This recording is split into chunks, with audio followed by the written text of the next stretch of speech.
Hi, I'm Anthony Ross of counsel at Wilson Elser Law Firm and past president of Beverly Hills Bar Association and current chair of our inclusion section. I'm honored to be here today to introduce our speakers, Judicial Appointments Secretary Luis Céspedes, Deputy Judicial Appointments Secretary Adam Hofmann, and Justice Helen Zukin. Each has a lengthy and impressive bio, but I'll keep things brief so we can get straight to the content. Secretary Céspedes has been Governor Gavin Newsom's Judicial Appointments Secretary since 2020. Bringing decades of legal, legislative, and public service experience to the role. A lifelong advocate who joined the United Farm Workers strike lines at age 15. He had a distinguished career as an attorney in Sacramento, while also serving on numerous boards and commissions before joining the administration. Secretary Céspedes has received widespread praise for helping the governor reduce case backlogs by filing judicial vacancies and for prioritizing nominees' experiential diversity. Deputy Secretary Hofmann works alongside Secretary Céspedes to vet candidates, manage the application process, and lead judicial mentorship outreach across the state. He previously had a distinguished appellate law career as a partner and co-chair of the appellate practice at Hanson Bridget and chaired the State Bar's Commission on Judicial Nominees Evaluations. He speaks regularly across the state about the judicial nominations process from application to vetting and appointment. And Justice Zukin is the presiding justice of the California Court of Appeals, 2nd District, Division 4. A former civil litigator, she joined the appellate bench in 2023 after 5 years in the Los Angeles Superior Court and was elevated to her presiding role last year. She has championed initiatives in judicial mentorship and inclusion, including as architect of the Judicial Mentor Program that Secretary Céspedes later expanded statewide. She also has chaired numerous judicial candidate vetting committees, so she has extensive experience on both sides of this process. On a more personal note, Justice Zukin is a former member of our BHBA Board of Governors, and I was fortunate enough to have her swear me in as BHBA president. Justice Zukin will guide today's conversation. I'm very happy and honored to turn the program over to her right now. Thank you very much for those kind words and for asking us to speak here today. I'd like to dive right in and ask Mr. Hofmann a question to kick us off. So many people find the judicial vetting process to be confusing, a black box. They can't figure it out. Would you mind giving us a brief overview of the vetting process and the role of the different committees? Thank you, Justice Zukin. And very briefly, before I answer your question, I want to thank Mr. Ross for the kind introduction and the Beverly Hills Bar Association for having us come and have this conversation. So the good news is that the judicial appointments process is not nearly as secretive as it seems. Before you dig into it, there is a lot of confidentiality involved. But in fact, many of the steps and many of the rules are available for anybody who wants to go look for them. So the process starts with an application, which we'll discuss in more detail. It's online. It is a web form. It is a terrible form in terms of how it's coded. It's not the most fun thing to work with, but that is where it is. You can find a PDF version of it just by Googling Judicial Appointments California and see all the questions in one place so that anybody can begin to wrap their heads around what they want to say about themselves and why they want to be a judge and what makes them qualified. That application, once it's submitted through the online portal, comes into our office. Secretary Céspedes and I do some initial vetting, and then we relay promising applicants to what are called the Judicial Selection Advisory Committees. For those of you who've been around for a while, you may recall those were once called the secret committees, because prior to Governor Newsom and then Judicial Appointment Secretary Martin Jenkins, the identities of the members of these committees were kept secret. Governor Newsom felt that was kind of prevented transparency and accountability, and so made the identities of the members public. Even though they are no longer secret committees in that sense, their work, which they do at our request, doing an initial vet of the candidates we send them, is confidential. So they place a lot of phone calls. Justice Zukin is the chair of our Los Angeles Judicial Selection Advisory Committee and may be able to speak to this more than I can, but they analyze a person from kind of the local perspective. They do it confidentially, and then they report to our office, and they issue a rating of exceptionally well qualified, or qualified or not qualified, along with generally a recommendation about whether a candidate should proceed through further steps. Secretary Céspedes and I then do more vetting internally. And then for those who are looking promising, continuing through this process is the first step in the process that is required by law. This is Government Code Section 12011.5. Government Code Section 12011.5, which creates and mandates the use of the State Bar's Judicial Nominees Evaluation Commission, which does a very thorough and expansive vetting independent of our office. They vet the people we ask them to, but other than that, they operate entirely independently. These And are the you folks, a prior chair of I, that commission called the Jenny Commission? I am a former member and former chair. That's correct. Thank you, Justice Zukin. You are also a former member and I think former chair of the Jenny Yes, Commission yes. sometime earlier. These are the folks who send out the emails that all of you get. Often you probably don't know who the person is and you delete it and you scratch your head and you think, why do I get these things? There is method in the madness. But the commission's processes, their rules are available online through the State Bar website, so you can learn about the process there. They're pretty detailed. There are some parts of it that are maintained confidential in terms of how the Jenny commissioners choose who they email and so forth.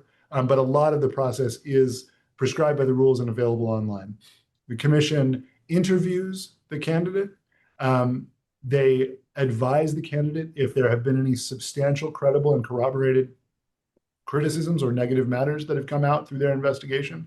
Give the candidate a chance to respond to those things. Then the commission meets as a whole. They discuss every candidate that we refer to them, and they issue a report. And that report, among other things, includes a rating again, that same scale that I mentioned before: exceptionally well qualified, qualified, or not qualified. Now, the critical thing to know about these ratings is they're kept confidential unless the candidate is found not qualified. If someone is found not qualified, two things happen. One, they are told of that fact, and there's a process for appealing it internally at the State Bar. And second, the thing to know about it is a person who's found not qualified that the governor chooses to appoint nonetheless, that rating then becomes public. So as you can all imagine, that's a pretty strong disincentive for governors, including ours, to appoint folks who've been found not qualified by the Jenny Commission. Our governor hasn't done so. There have been examples of judges who've been appointed in the past, but not during Governor Newsom's term to date. So then we get that information. In many counties, including in Los Angeles County, we also have a relationship with the County Bar Association, and they have a judicial vetting committee that does its investigation and reports to our office. Secretary Céspedes and I then receive all of these reports. We do more internal vetting. And then for someone who's looking really promising and for whom there's a vacancy that we want to recommend them, we interview them and then ultimately report to the governor, make our recommendations, and of course, he makes the final decision. So that's the process kind of from beginning to end. And we'll dig in a little bit on some of these details, though any step in that process, we could spend an hour talking about all by itself. Well, Mr. Hoffman, if I may, is there any role for affinity bars in this process? Yes, thank you for that question, Justice Zukin. Absolutely, there is. Affinity bar organizations, other organizations that lawyers are a part of, will sometimes write endorsement letters or letters of support to our office. Now, that's not a critical step. That is to say, there are folks who get appointed by the governor, even though they have no recommendation letters. But getting an endorsement from an affinity bar organization, in Los Angeles, we have the LA County Unity Bar. We have many affinity bar organizations that we hear from, the Mexican American Bar Association, Japanese American Bar Association. I could go on and on with the list. But we do get these letters. Their process within those bar organizations and affinity organizations is independent of us. Each one of them does it a little bit differently. But their letters help us understand each candidate even more fully. And one of the factors just that's worth highlighting from that government code section that I mentioned earlier, one of the things that we think about is community respect. That's the statutory language. So there are many qualities that we consider in evaluating whether someone will make a good judge, and Secretary Céspedes will talk about that in a minute, but one of them is community respect. And so that endorsement from your bar association, from an affinity organization, those help us see where your community respect comes from and sort of proves that fact. Justice Zukin, if I could turn it back to you, given that a person has to raise their hand, given that a person has to apply. And many of the best people, frankly, are a little reluctant.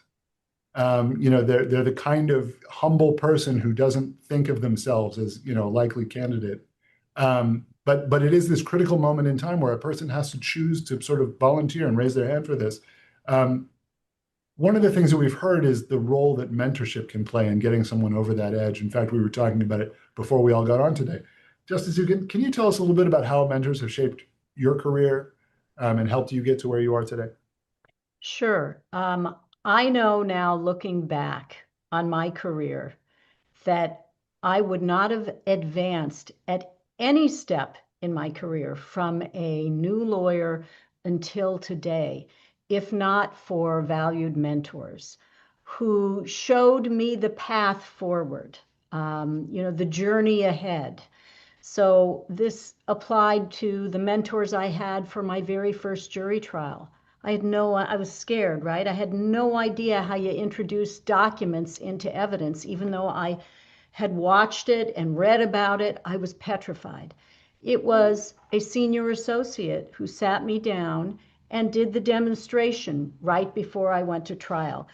So every step of the way, when I started law school, I didn't know any lawyers. There were no lawyers in my family. I knew of two lawyers, Atticus Finch from To Kill a Mockingbird, and Perry Mason from the show of the same name. Now, they may have had something to do with my motivation to go to law school for sure, but those were the only two I ever saw in any way. So I had to learn everything on the fly in law school. No one was telling me, apply to this, do that, use outlines, don't use outlines. Whatever it was all foreign to me. But I wasn't afraid to ask questions. So it's really important to ask questions of people that you think have more experience than you do, that can show you the way. And I've done that through my whole career. I have sought out mentors every step of the way.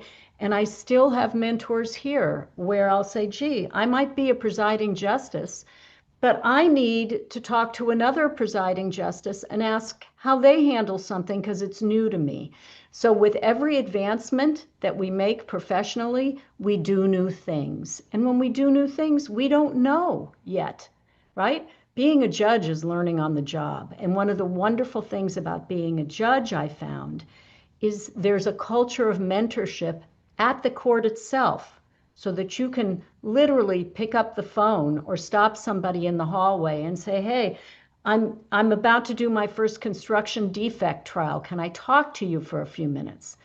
So this is a very long-winded way of saying, yes, I have availed myself of mentors every step of the way. And I had lots of self-doubts along the way. I had what is commonly referred to as imposter phenomena. I could not see myself as a judge, even when I was an experienced trial lawyer with jury trials under my belt and recognitions for what I may have done in the community or professionally. I felt as though, no, these people don't really know me. If they really knew me, they'd see that I'm an imposter, right? It's called imposter phenomena. And the beauty of mentors is that they will help you see yourself more clearly. You will interact with them in a way, and they really do counteract the self-doubt and the imposter phenomena that so many of us suffer from. So finally, on this point, I just want to say something that a lot of people don't know. Don't be afraid to seek out a mentor because most people enjoy being a mentor. Most people enjoy conveying the experience that they have.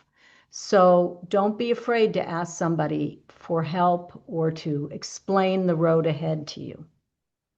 I hope that answers it. It does. Justice Zukin, before we move on, I have a couple of questions that I wanted to address. The first one it came from someone in the audience asking whether an inn of court qualifies as an affinity bar organization. I think The short answer is yes, that's a great source for an endorsement. I wouldn't qualify it as an affinity bar organization exactly, but that helps make the point that while we've highlighted LA County Unity or MABA or some of these other affinity organizations, any organization where a person is active, where they can tell us about the person's qualifications, what makes them special, what makes them a good candidate to be a judge, is a good source for an endorsement or a support letter.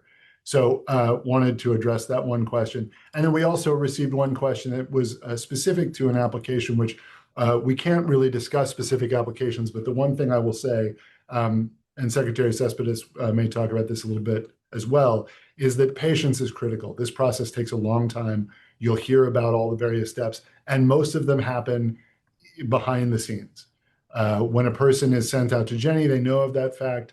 Otherwise, generally speaking, people don't know what's going on. That's normal. It's time consuming, but all applications are live until either there's an appointment or until midnight on January 3rd of next year when Governor Newsom's term is up. So that answers the question. And then Justice Zukin, I think you had a question next. Well, I have a question for Secretary Céspedes. So Secretary Céspedes, you are passionate about the California Judicial Mentor Program and all of its component parts. And you took a pilot program from Los Angeles and you supercharged it and you took it statewide. So can you tell us what is the California Judicial Mentor Program, and if an attorney is interested in getting involved and having a mentor, how do they do that? Well, thank you. And also thank the Beverly Hills Bar Association Board. And I want to especially thank the staff, Jose Medina, who's making sure the recording is fine. And I want to thank all of you who are listening and those who will be listening via a recording. It's unique that we recorded this. I want to let you know, I think this is one of the first sessions we've recorded.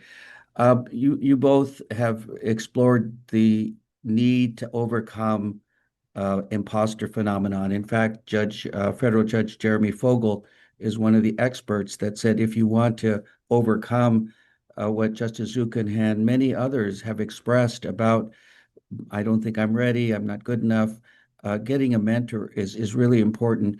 We have a statewide now organization. It will be permanent beyond the Newsom administration. Thanks again to Judge Fogel and Judge Erica Yu and Judge Paul Bacigalupo, Judge Lucy Armendariz, and others. The California Judicial Mentor Program is now housed in the Berkeley Judicial Institute. What I realized, Judge Zukin, when I was watching judicial appointments over the last 40 years before I got this job, is if you ask a judge, how did you become a judge? 99.9% of them really said, when another judge saw me in a trial, saw me handle an evidentiary hearing, and asked me to see them in chambers and said, you ought to apply. And this sort of informal recruitment is how we got the bench that we have, frankly. And the vision of the Judicial Mentor Program was to expand that opportunity for lawyers who aren't always in court. Research attorneys, general counsels, law professors, independent arbitrators, solo practitioners, immigration lawyers. I could go on. And one of the goals that the governor and I had was to make sure that we had professional diversity, which is really consistent with Government Code 1201.9 sub D, which I might read in a little bit. So the mentor program is now here to stay. There is a board, new members. In fact, I just received recommendations this morning for new permanent board members.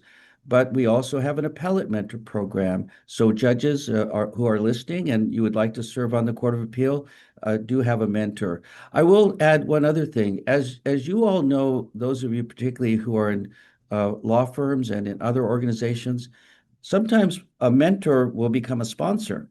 And mentorship and sponsorship sometimes go hand in hand.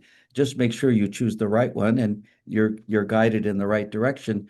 But the mentor program is designed to demystify the process, get people to hit send, and understand whether you're ready. A mentor will tell you, I think you ought to become a pro tem judge in traffic, or I think you should try a case volunteer with the DA's office and try a misdemeanor case. There are all sorts of things, and it gives the candidate an opportunity to do a full independent assessment. So the program has been extraordinarily successful. Again, thanks to your vision in Los Angeles and the others, particularly Justice Jenkins, who saw the utility and vitality of the program. But let me clarify something with you. We know the benefits of having a mentor judge in the program in the various counties, wherever people are going to apply. But is being a part of the program a guarantee of getting appointed? No, I mean, there is no, one of the things I've emphasized, and that's a wonderful question. Mr. Hoffman and I have gone around the state. There is no pathway directly.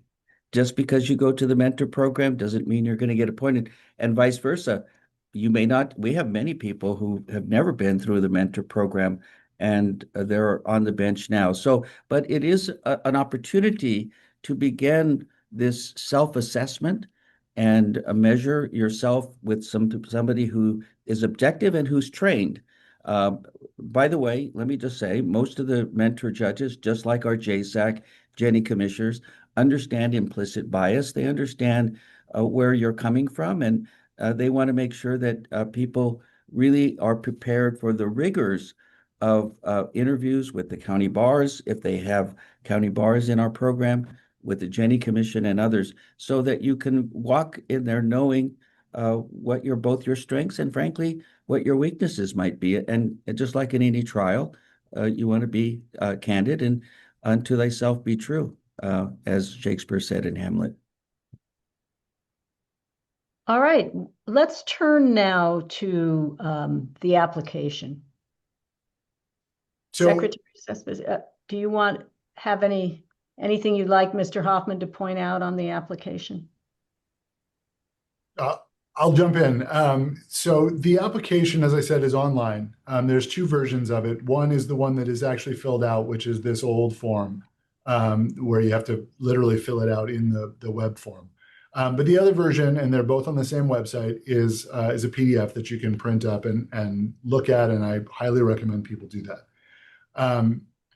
The Superior Court application is 74 questions long. This is not something that a person does on a Thursday afternoon because they've finished streaming their favorite shows and think, well, I've got nothing better to do tonight.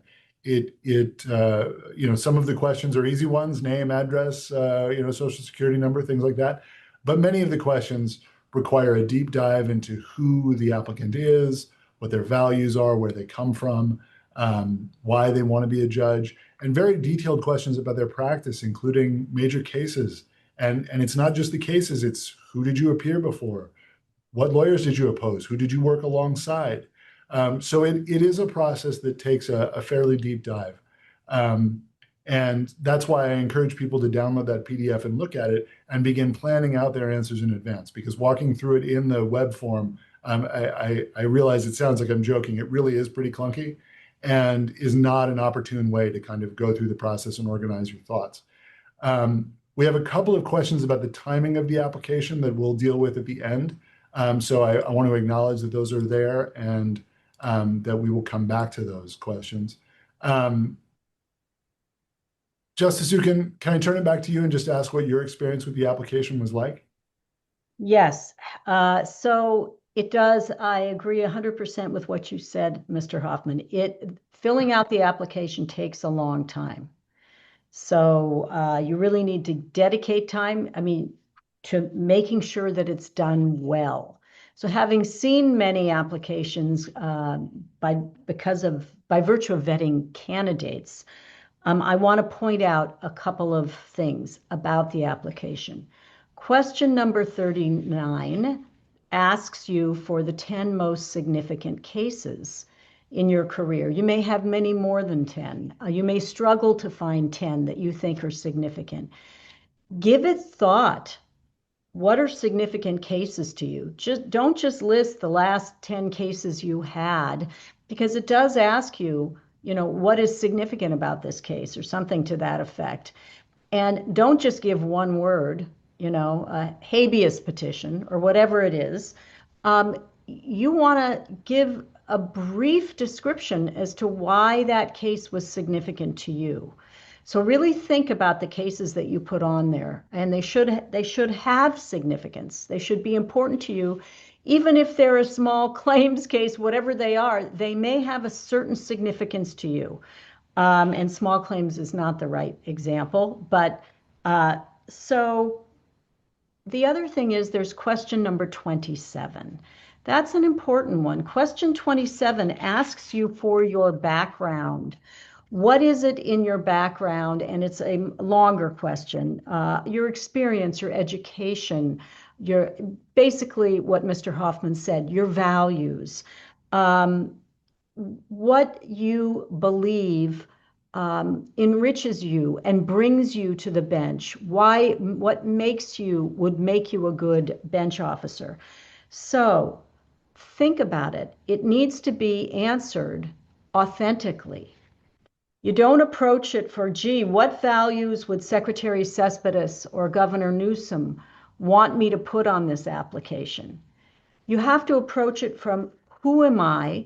What is it in my journey to this point in time that has made me the person I am, that will make me hopefully a really good judge?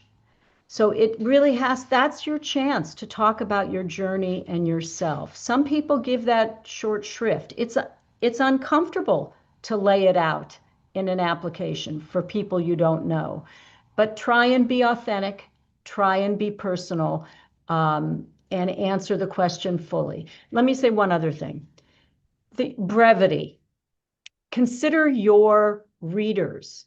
Your readers are the governor's office, the two people on the screen here, and the Jenny commissioners, the JSAC, the county bars. Everybody's very busy and reading lots of applications. So concision is important. Convey what you need to convey, but try and keep it concise, bearing in mind who your audience is and what the demands are on their time. Okay, proofread that application over and over and over again. Do what we do with the Court of Appeal. We think we're finished with an opinion, but no, we put it down. I come back to it a day or two later, read it again as if I've never read it before. Really proof it over and over again, because we notice an application that has lots of typos. Certainly at the JSAC level, we're aware of it. It doesn't reflect well on the candidate. Also, be absolutely candid in your responses and be complete in your responses. Look, if you did something earlier in your career or in your life that you're ashamed of, but that is responsive to a question, put it down. Explain it in your words for the governor's office and the vetting committees, because it's going to be found out. You can see how deep and how broad the vetting is of judicial candidates. So if there is something, it will be found out, and it should be explained by you. So I'm going to take the liberty of quoting Governor Newsom, who says, we are all a work in progress, right? So none of us are perfect. And it's okay if your application shows something that actually may have been a learning experience for you that won't be repeated in the future. I think that's it, Mr. Hofmann. So I think the next step was Secretary Céspedes, you were going to tell us about the characteristics, the qualifications that the governor seeks in a judicial applicant. Yeah, thank you. Thank you both. And I'm really enjoying your responses.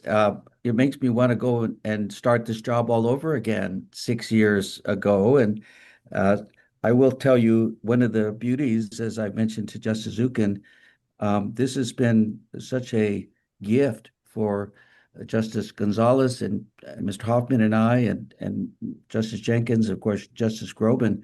We get to know people in a way that is incredibly broad and in-depth, and we just have an incredible amount of applicants that are just wonderful human beings. I think I'll read first section of the government code you cited, Mr. Hoffman, 102, Government Code 12011.5, sub D. This is for the Jenny Commission, by the way. In determining the qualifications of a candidate for judicial office, the State Bar or Jenny Commission shall consider, among other things, appropriate factors, the candidate's industry, judicial temperament, honesty, objectivity, community respect, integrity, health, ability, and legal experience. The Jenny Commission shall consider legal experience broadly, including but not limited to litigation and non-litigation experience, legal work for a business or nonprofit entity, experience as a law professor or other academic position, legal work in any of the three branches of government, and legal work in dispute resolution. That sets forth the very broad thing we're looking at.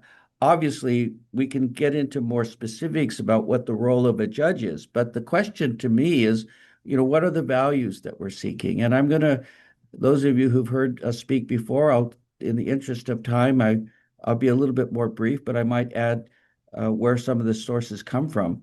The first thing the governor has asked us to look at is there a record of humility in the applicant? This is very important.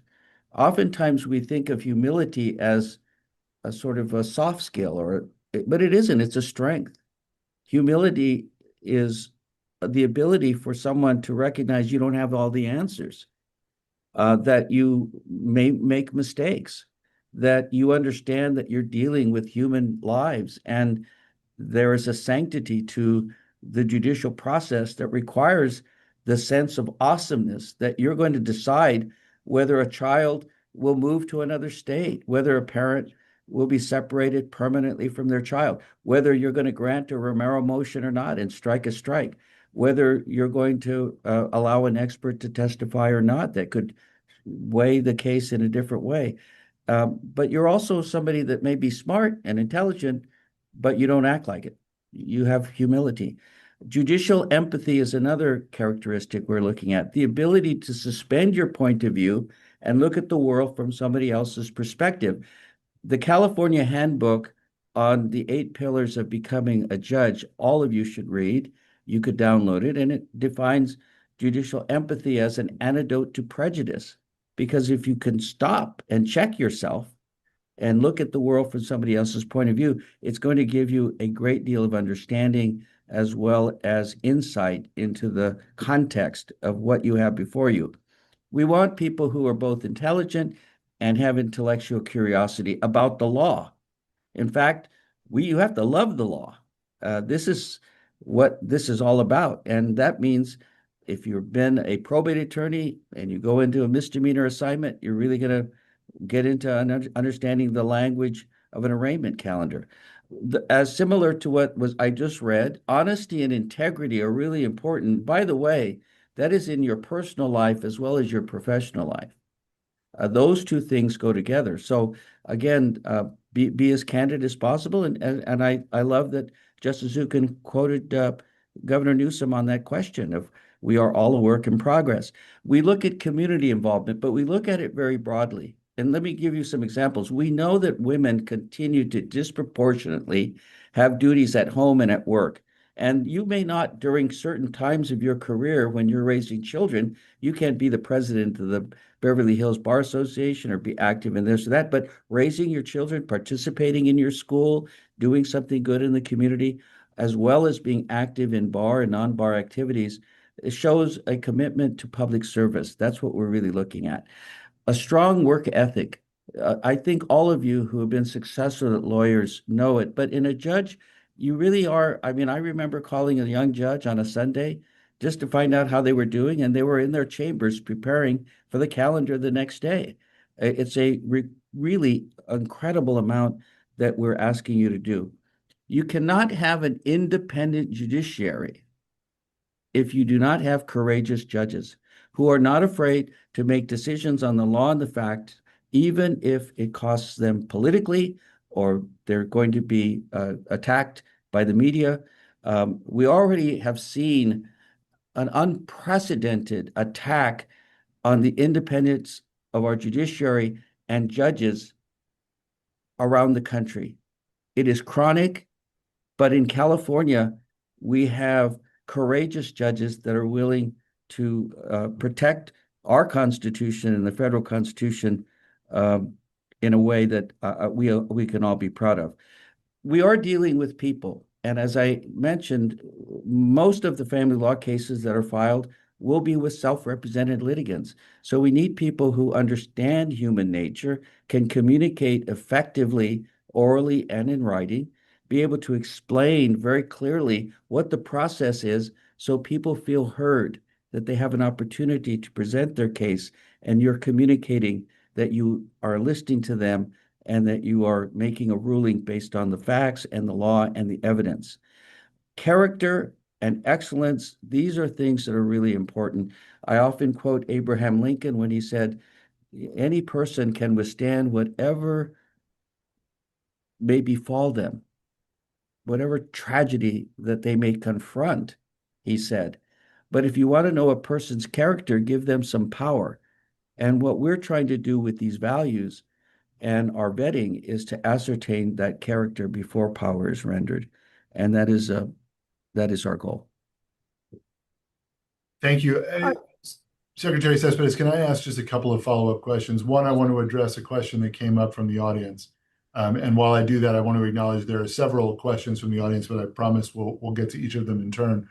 One question that was asked was how strict the 10-year eligibility requirement is in California. This person uses the example of being barred for 15 years in New York, but only 5 in California. And I can tell you that's an absolutely strict requirement. It's in the California Constitution. Yeah, in There's fact, I case pulled law. it out. Here it is. See how prepared I am? There's the Constitution. And I'll read it. It's Article 6, Section 15. And it says this: a person is ineligible to be a judge of a court of record unless for 10 years immediately preceding selection, the person has been a member of the state bar or served as a judge of a court of record in this state. So that's the really only significant requirement. And it's look it up, Article 6, Section 15 of the California Constitution. Thank you. And then Secretary Céspedes, one of the questions that came up was about like an age limit. Is there an age cap? Is someone too old to apply? No, we've appointed folks in their late 60s and even in their early 70s. One of the things that if you noticed, we comply with any notion that somebody might have a disability. But if you notice in the law that I just read, it said health. And so we know people can live very healthy into their 90s and late 90s.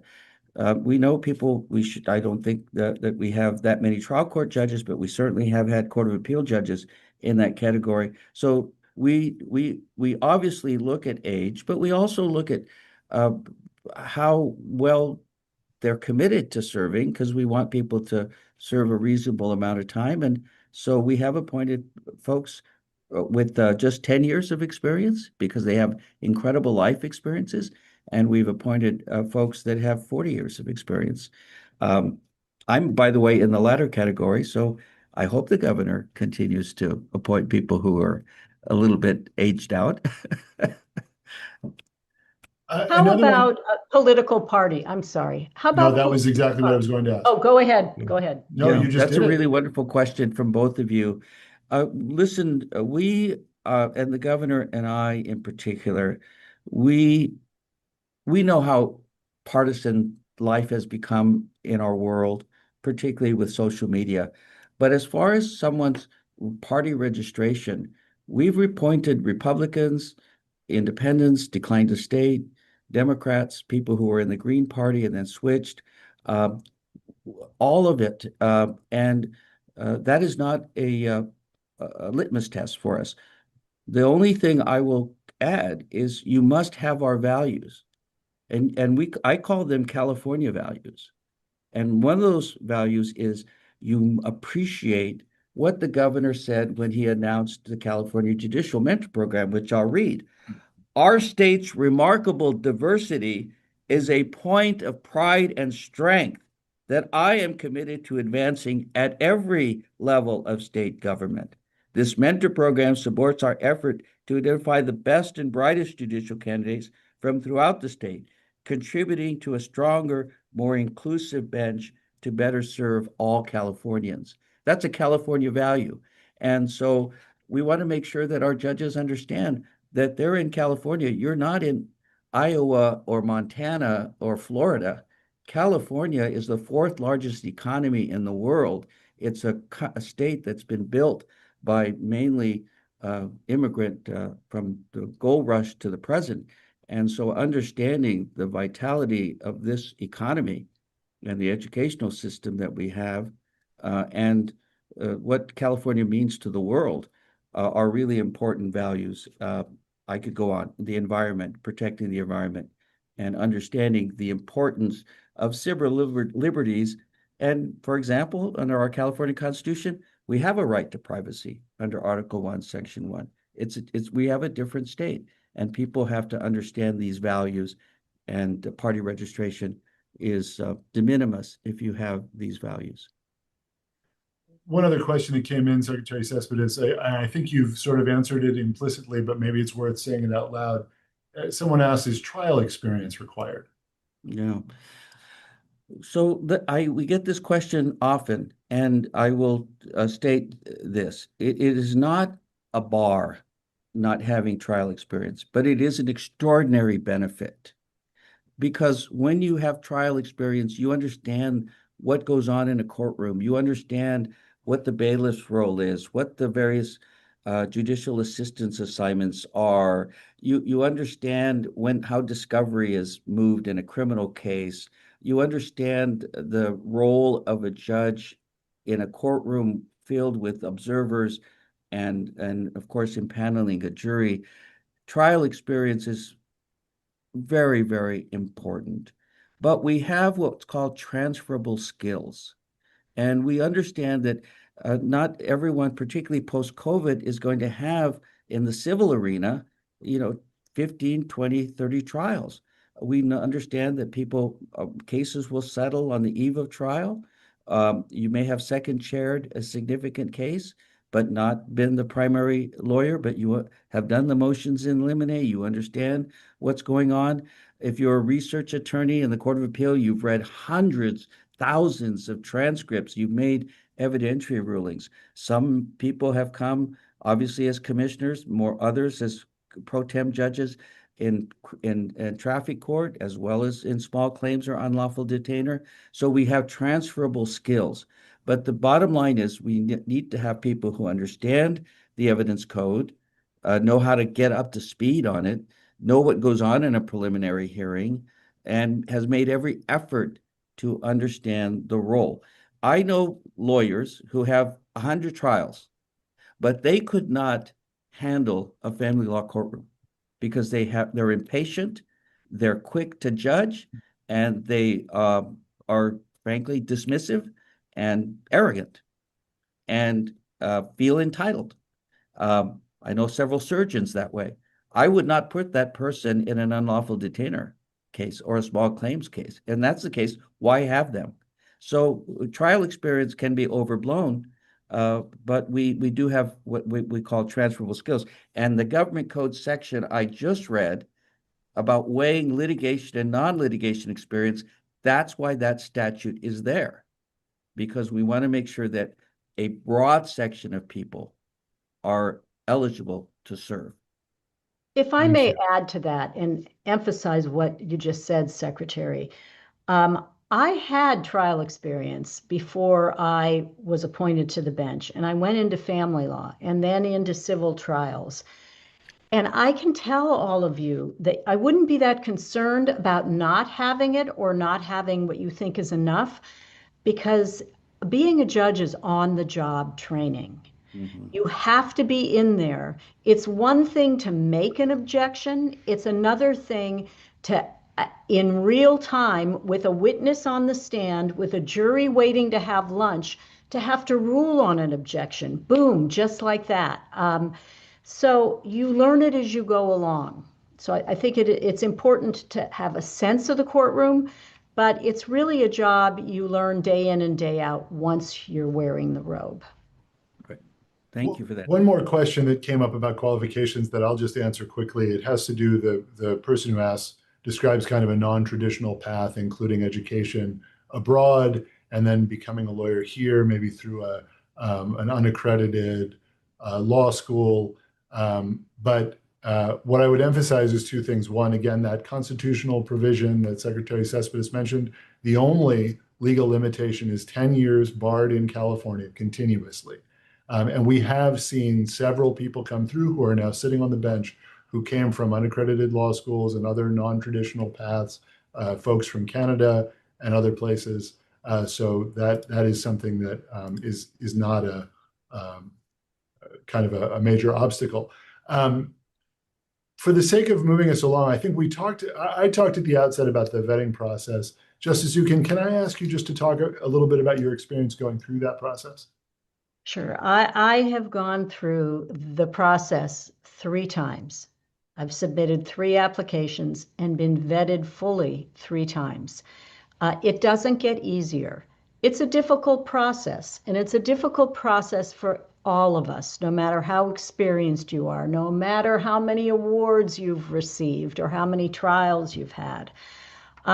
It's uncomfortable because none of us like to have our professional life, and sometimes things spill over from our personal life, reviewed under a microscope. It's very, very uncomfortable, but it doesn't mean you don't press send anyway. One of the things that does make it a little bit easier is to understand the vetting process. If you're listening today, you're getting a window in. Oh, there's this committee and there's that committee. That really does help to reduce the anxiety of going through this intense vetting process. I think that being prepared for Jenny, for example, being hopeful, oh, maybe I'll be sent to the Jenny Commission, right? And once you've submitted your application, be as prepared as you can. So for example, start preparing your lists. The Jenny Commission, you're going to look at their rules. They ask you for contact information on every name that you've listed in your application, and 50 to 75 names of people that they call the personal list, but it's really that can evaluate your professional qualifications. So start preparing those lists. Don't wait for a vetting committee, Jenny or a county bar, to call you, and then all of a sudden you're scrambling when you do that. So I found that very helpful too in getting through the process, knowing I had everything in place in case I were to advance. And then finally, you heard Secretary Céspedes and Mr. Hofmann say, this is a long process. It might be a little shorter now because we're coming to the end of the governor's tenure, but it's a long process. So once you've applied, go back to the practice of law. Do not obsess over waiting to move along in the process. Try and forget about it to an extent. Go back to your practice and to your personal life, right? Go back to your life and move forward and be positive. Yeah, I have a question, Mr. Hofmann. What should people do when they're being patient, and when should they update their file? Thank you for that question. So this was actually something that someone asked in the audience as well.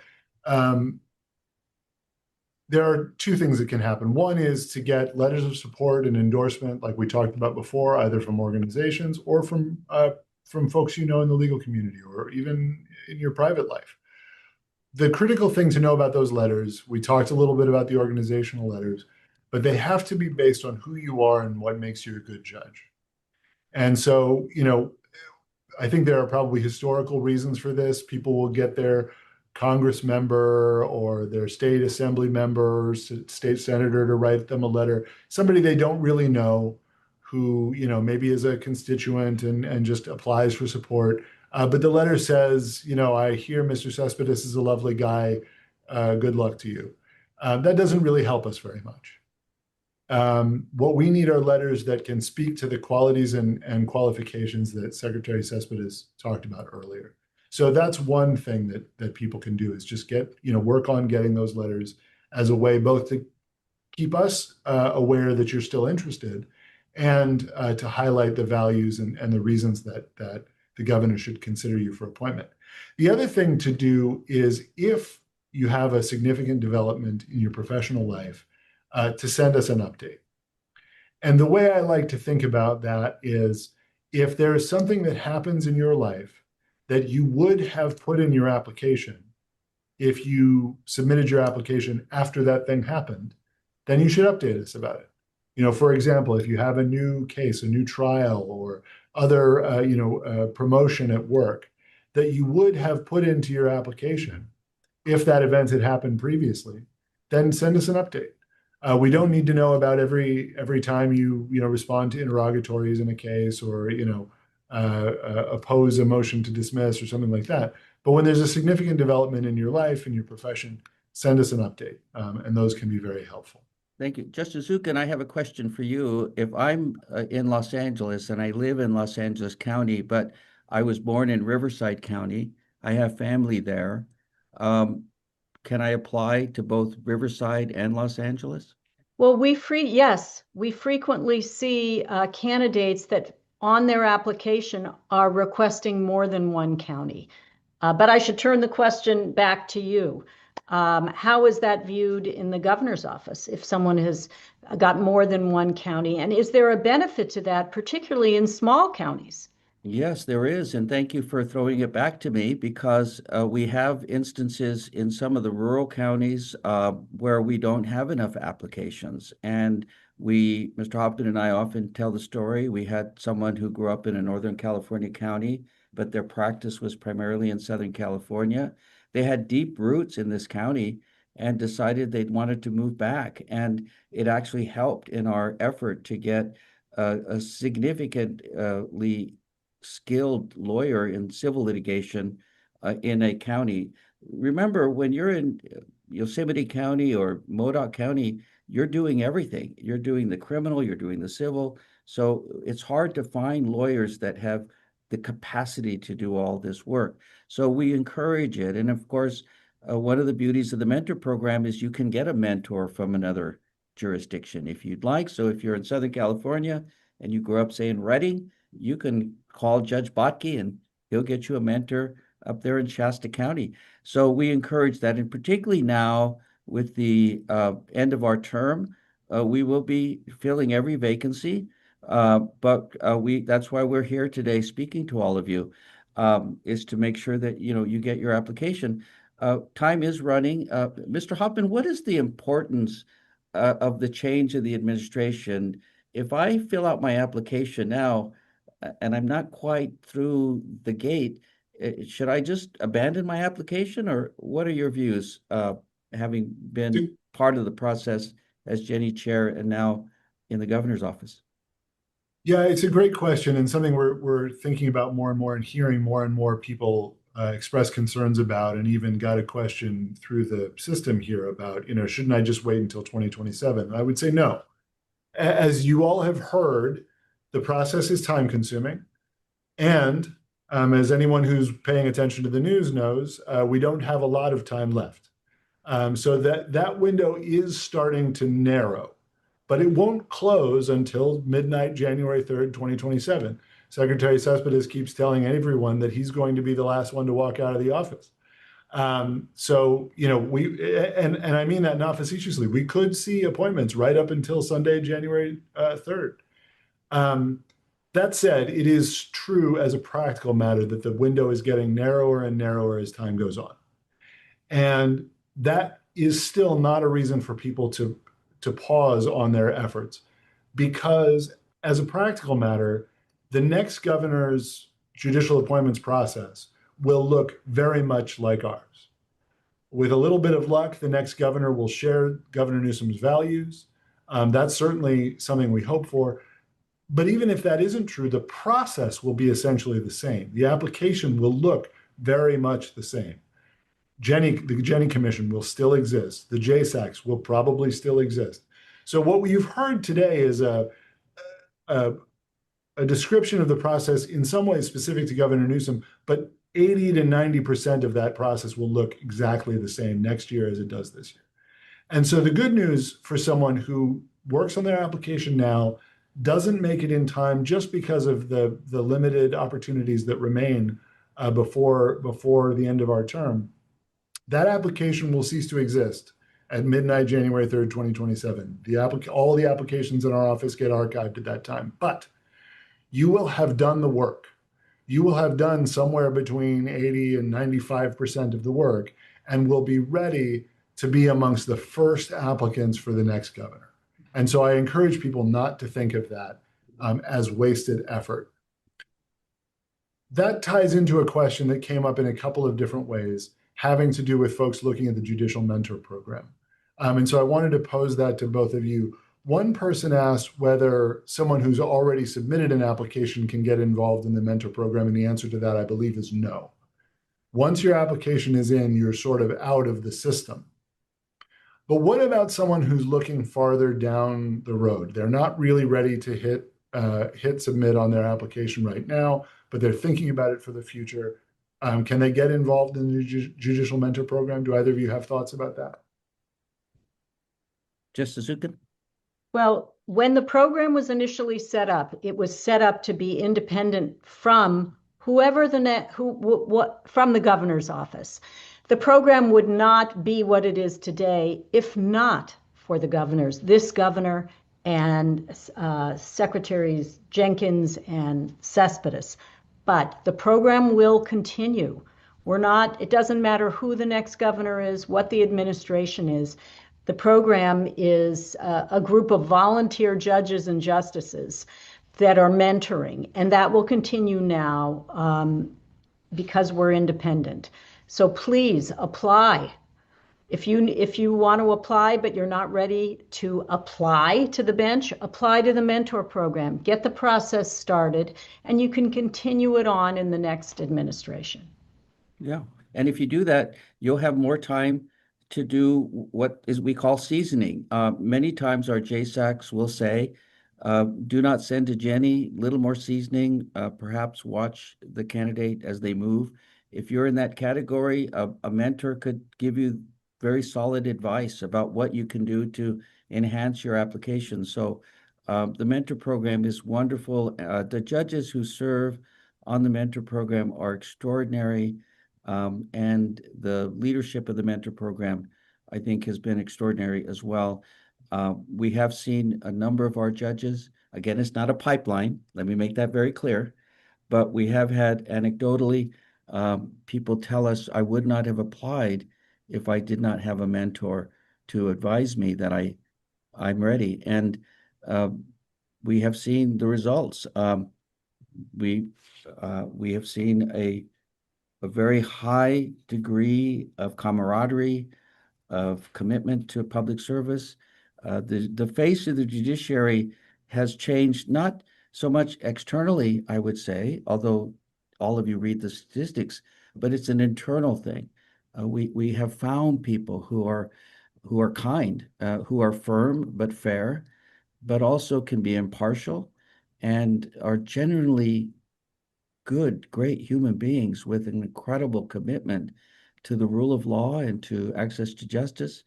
I've just been very proud to have met these folks, and it's been my highest honor in my life to have sat with the governor and have him appoint the daughter of a farm worker who grew up very poor, who is a cashier throughout high school and college, went on to big law and U.S. attorney, and now is the leader of our California judiciary, the Honorable Patricia Guerrero. So I could go on, but this is an extraordinary gift. I will say, Justice Jenkins has said in these seminars, and Judge Zukin, you can elaborate. You've been there. Uh, he said, quote, being a judge is the most worthwhile, tremendously fantastic job I've ever had and could ever have. Is that true? Oh, it is definitely true. I was a successful partner in a law firm. I loved my career, but being a judge at the trial court and now a justice is much more meaningful to me. Doing public service in this way, where you're impacting people's lives, there's nothing more meaningful and stimulating for you to fit, the work that you do to figure out the right answer for a particular case or hope that that's what you're doing. So to me, it is the best job in the world. We're really at time, and I know there's a little flexibility here, but I don't want to keep everybody all afternoon. We just had a couple of questions that I thought were worth hitting before we hop off, and I'm sorry to those whose questions we didn't get a chance to answer.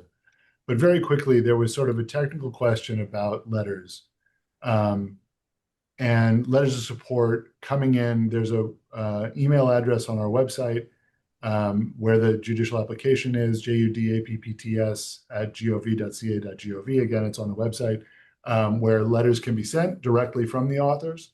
And I think we talked about this a little bit, but what makes them meaningful is the ability of someone to speak firsthand to your qualities and the qualifications that make you good for being a judge. One question that I wanted to kind of float to you from Judge Elizabeth Bradley. Hi, Judge Bradley. We see you out there.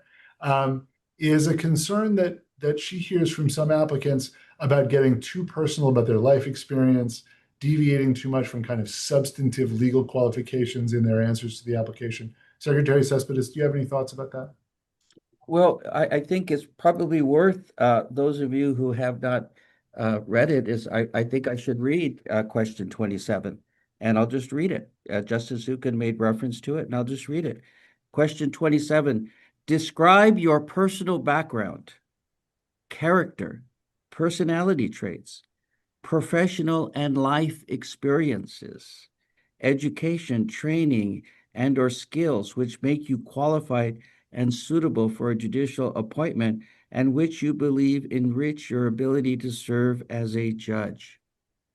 One of the shortest questions, but most important. And the key is life experiences. And oftentimes we read, Mr. Hofmann and I will read, and Justice Zukin as a member of JSAC, people will say some very profoundly personal and deep experiences they've had and how that has shaped their approach to life. And so I know how difficult it is to navigate giving too much information, but also wanting to answer the question. So I would say put down what you think is responsive, that as a judge, what experiences have you had that will inform you as a judge, making decisions, life decisions. And there are things that may not be relevant or material about your past, but if it is relevant and material to being a judge, for example, I had a DUI when I turned 21. I didn't expunge it because I wanted to constantly be reminded that I was over 0.08 or at the time 0.10. But this is what I learned about that experience. We've heard this story many times. Now, some people might say, don't write about that, but as Justice Zukin said, you wanted to be candid. So it is a difficult line to navigate, but I would follow along that advice. What is it about your challenges and opportunities that would inform you as a judge, showing an ability to be fair, to be judicious, and to make the right decision? We've heard stories about people who've been in foster care. What would that inform them in a dependency court? How would they approach that? What did they learn from that experience? And so again, it's very idiosyncratic, but the goal is to tell us why you qualify to be a judge in California, and don't offer a lot of information that is not relevant, may be deeply personal, but it doesn't tell me how you would be a judge. I hope that's helpful. I think so. And then the last question here that I will touch on is question about how to find the application for the Judicial Mentor Program. They are separate for different counties. Big counties like Los Angeles have their own independent program. Smaller counties sometimes band together to combine resources. So what I would recommend is anyone interested, it seems silly, but just Google it. Whatever county it is that you're interested in, California Judicial Mentor Program. And it will take you there too. I think the applications are online. And many of the courts, Mr. Hofmann, have it right on their website. Many of the different counties, superior courts. I think with that, we should probably call it a day. Yeah. Well, first of all, thank you both, Justice Zukin and Mr. Hofmann. I'm jumping a bit. I really appreciated the questions, and I really appreciated very much the opportunity that the Beverly Hills Bar Association gave us to make this final push. We have time, but time is running out, and we look forward to seeing your application and maybe being interviewed and getting the call that I just made a few days ago. It's my honor and privilege to inform you that Governor Gavin Newsom of the great state of California has appointed you, Justice Zukin, to be presiding judge of Division 4, 2nd DCA. She still gets chilled when I she hears remember that I call can see and where that. I was. All right. Okay. Thank you all. Thank you all. That was so great. much. Thank you. Thank you all so much.